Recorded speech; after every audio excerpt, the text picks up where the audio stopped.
Texans go on the road and beat Jacksonville. Finally, some good highlights to react to. Let's go inside the locker room. Week 3 highlight reaction.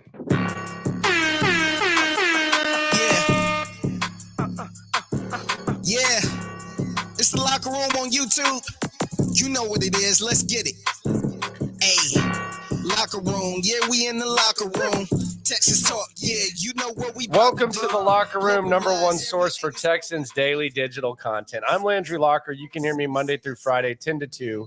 Sports Radio 610 and the Odyssey app. Got Bobby Slowick coming on the show later on today, straight off the practice field. He will be there. Download the Odyssey app. Another In the Loop exclusive interview with the Texans. Please subscribe, like, ride along. Whether you're a Texans fan or not, it's the number one place to get the pulse of what's going on with the team. Before we get into the highlights, and my goodness, we finally got some good highlights to react to. I got two main takeaways from this Jags game, and I've talked about this for a while, but my two biggest takeaways before we watch the highlights, we talk about that type of stuff in depth. And again, this is not a film study. I'm not one of these fake film study guys. I provide the storylines. I provide as much insight as I possibly can. I follow this team closer than anyone, but I'm not one of these fake film guys. I've been in film sessions. I know what it takes to actually watch tape. I don't have that. I don't have, same play 5 times, break it down, all that type of stuff. There's a lot of fake film guys online that are just breaking down positive plays and highlights, and they're trying to add extra words and extra football terminologies. That's not me. I'm not one of those weasels. This is just like us sitting there watching highlights, reliving the game. So if you've come here for some film study, sorry, I'm not one of those guys who pretends to be that. That's not me. I don't have the time. I don't have the energy. And quite frankly, I think there's a lot of people that are kind of disrespecting people who actually do that type of thing by just breaking down the good plays, et cetera. I think it's phony as hell, quite honestly. Not to get on my soapbox. Takeaway number 1, you can play good ball with injuries. We've seen Mike Vrabel's teams do this. We've seen Mike Tomlin's teams do this. DeMeco Ryans, he proved that. Now, a lot of people were chalking down the Indianapolis loss to injuries. You're down 3 touchdowns to the Indianapolis Colts in the fourth quarter. There's 3 scores. There's no excuse for that. And if you're a well-coached team, you can play good ball with injuries. Now, is your ceiling limited and it's a lot more difficult to do it week to week? Absolutely. But you're allowed to do it. DeMeco Ryans proved it. And anyone who just dismissed the Indianapolis game to injuries, come on.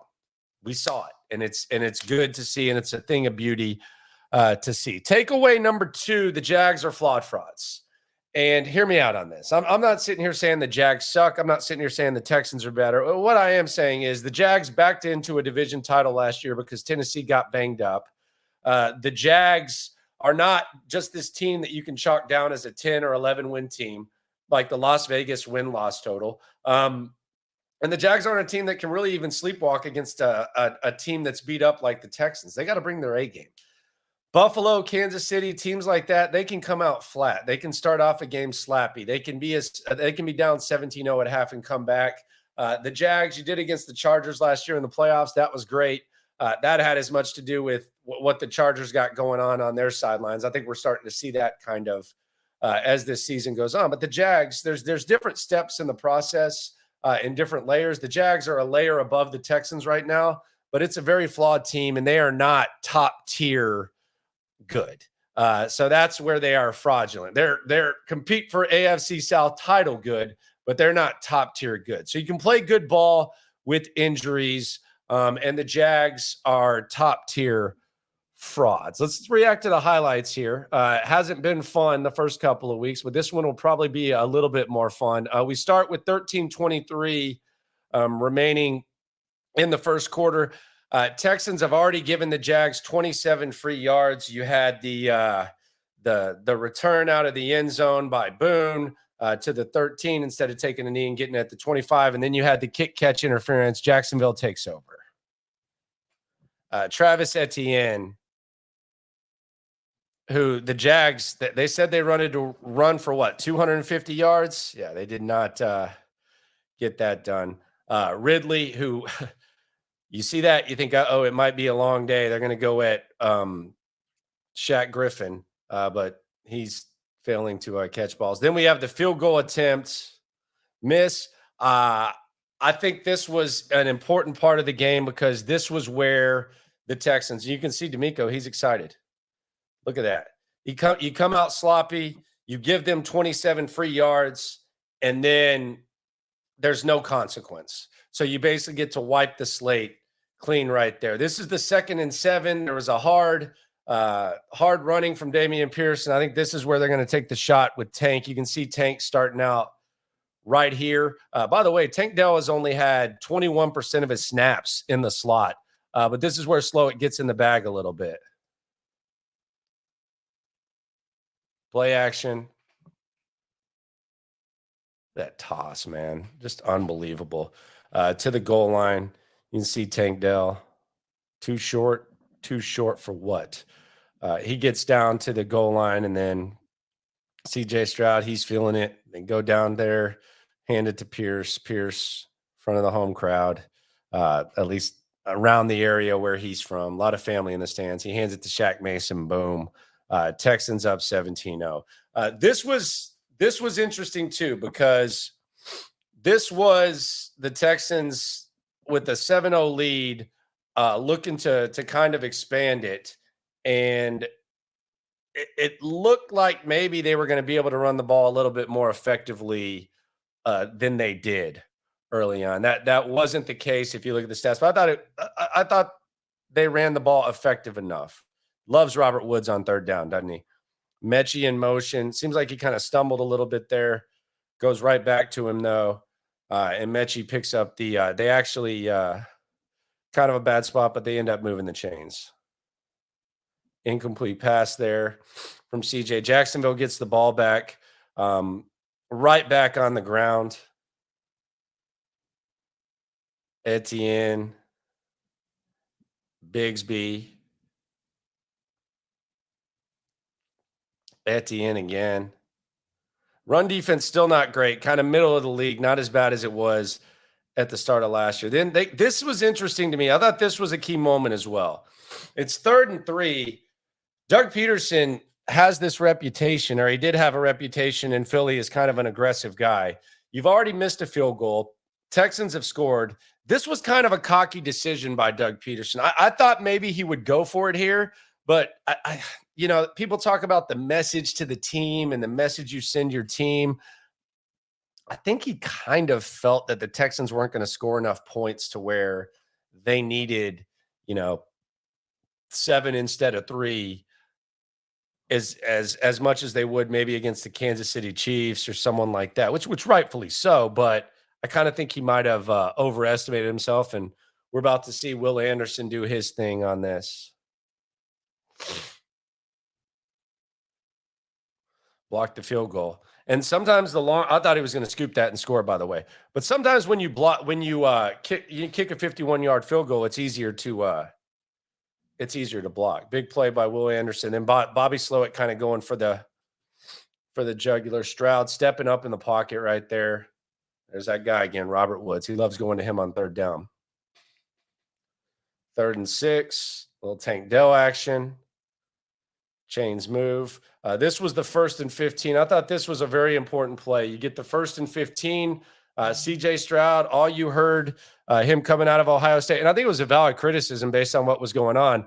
He doesn't use his legs enough. He makes up for the penalty and more here. I thought he did a really good job of not just stretching it, but not taking a hit as well. And then we get the 3rd and 2. Bobby Slowik getting in that bag again.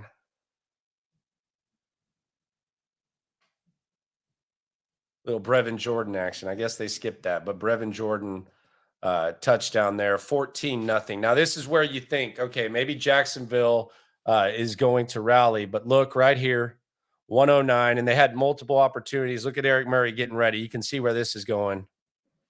Little fumble action, turnover. And here you wonder, do you take a knee and take it to the house? I know Jags have 3 timeouts. Do you be concerned? Not necessarily take a knee, but are you trying to get it to the house or what? 3rd and 6, Bobby Slowik, originally called incomplete on the field, ends up getting called a catch, and Nico Collins catching it. Here you're about to see Nico Collins run almost get held up. But across the middle, boom. Got to go down. Goes down. He's getting up. He's functioning as if they don't have a timeout. They do, though. 17-0 at half. And I'm sure there's some people in Vegas that are thinking Jacksonville's going to come back. We saw them against the Chargers. And they come out strong in the first half. Etienne just slicing up the Texans. Good job by Peterson for not abandoning the run.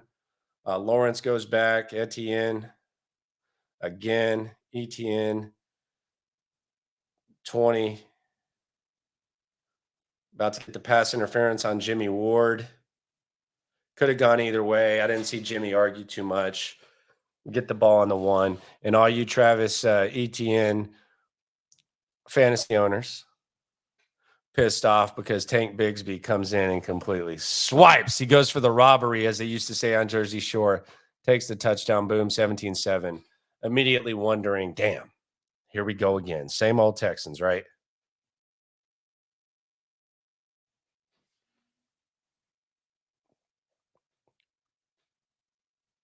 Nice screen there to Pierce. 1st and 18. Get back some of those yards. End up punting, though. A good throw from CJ to Nico, just a little bit low.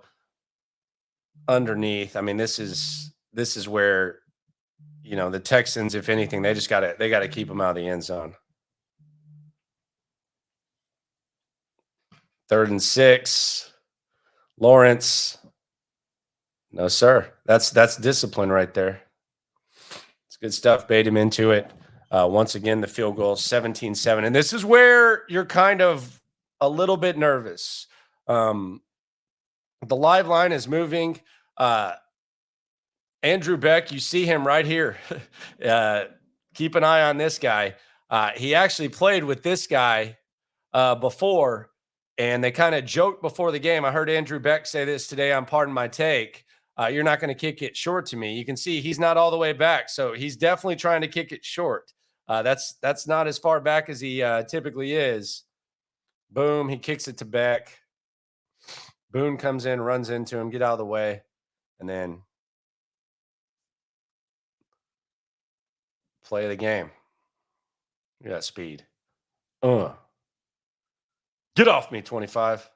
Hurdles in, touchdown. And I thought this was significant, and I do wonder how the Texans will react when they have to, maybe protect a lead or get aggressive. Because if this doesn't happen, we're looking at 420. Shout out to all the 420 folk out there. 17-10 game with the Texans with the ball. How would the offense have responded? This kind of gave breathing room, and you never really lost it. We got celebration. Brevin Jordan loving it. MJ Stewart, Neville Hewitt. Got all these guys in there. CJ's like, yes, I don't have to go out there. Very nice. Little replay. Little jukage there. He did play some tight end, though. He played some tight end at Texas. He was actually an inside linebacker. Kind of athlete type going to Texas. Just a little hurdle right there. Push the helmet down. Look at this. Okay. And he's gone. See everyone getting excited. 24 to 10. And then you get the interception by Blake Cashman. He was the best. We were at training camp. Blake Cashman was easily the best cover guy in training camp. We'll get back out here to this a little bit of get the ball back 24 to 10. Brevin Jordan again, still involved. CJ going down to the end zone. This was a really smart play by CJ. Threw it away. Penalty wouldn't have mattered, but you don't force it there. I thought that was huge, especially 24-10. And you're trying to protect the lead. 27-10 right here. This is where it was interesting because you're sitting there looking at the clock. You're like, okay, this would be wild. They end up connecting with Christian Kirk on this. This is where Lawrence is kind of – it never looks smooth, though, with Jacksonville, does it? Never completely looks smooth.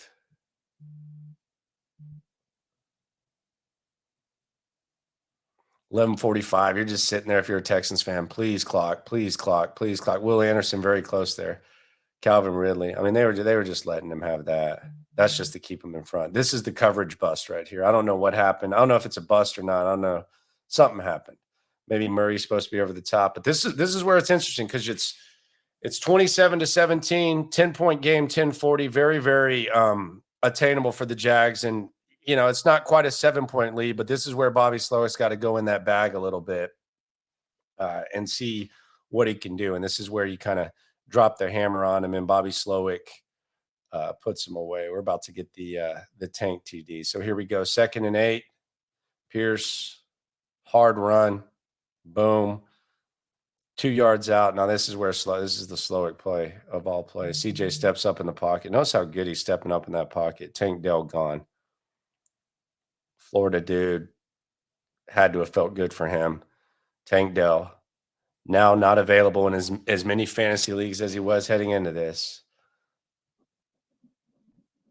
33-17.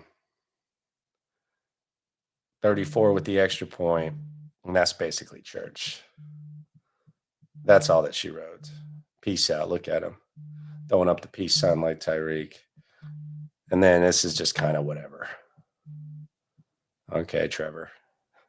All right, Christian Kirk. Let's pad those stats. This is where scary moment. Travis E ends up leaving with cramps. They wondered if it was like a serious injury, but he ends up leaving with cramps. 34-17. More mop up. Some Texans fans might still be nervous if you watch this team enough the last few years.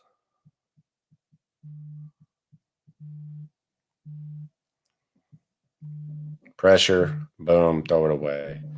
That's it. Texans would add a field goal, 34-17 ball game. There you go. W. First time in a long time.